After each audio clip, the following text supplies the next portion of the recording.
पाठ 11वा शाइस्ता खानाची फजिती।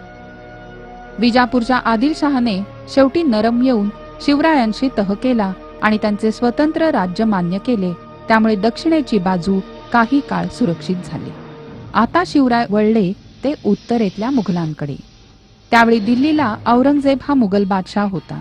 त्याच्या मुलखावर शिवरायांनी स्वाऱ्या केल्या। त्यामुळे चिडून बादशहांनी आपला मामा शाइस्ता खान याला शिवरायांवर पाठवले। तो पुण्यावर चालून आला। प्रथम त्याने चाकणचा किल्ला घेतला आणि पुण्यामध्ये शिवरायांच्या लाल महालात मुक्काम ठोकला। पुण्याच्या भोवतालचा मुलूक उद्ध्वस्त केला। 2 वर्ष झाली तरी खान लाल महाल बळकावून बसला होता।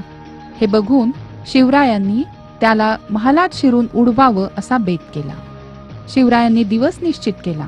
वाजत गाजत लग्नाची वरात चालली होती। पुढे चंद्रज्योती जळत होत्या। शिवराय आपली माणसं घेऊन त्या वरातीत शिरले आणि वरात पुढे निघून गेली। शिवरायांची माणसं लाल महालाच्या भिंतीकडे सरकली। शिवराय थेट खानाच्या झोपण्याच्या महालात गेले।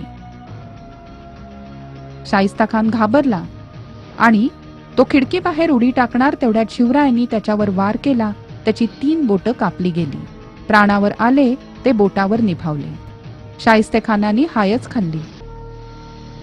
औरंगजेबाला हा प्रकार समजताच त्यांनी खानाची रवानगी बंगालमध्ये केली।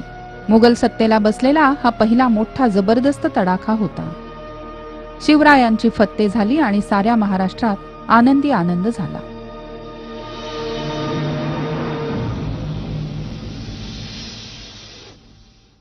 आशा आहे या व्हिडिओमधील टॉपिक तुम्हाला समजले असतीलच। अजून पुढील व्हिडिओ पाहण्यासाठी आमच्या चॅनलला सबस्क्राइब करा आणि इतर पालकांना आणि विद्यार्थ्यांना शेअर करून पुढील व्हिडिओसाठी आम्हाला प्रोत्साहित करा।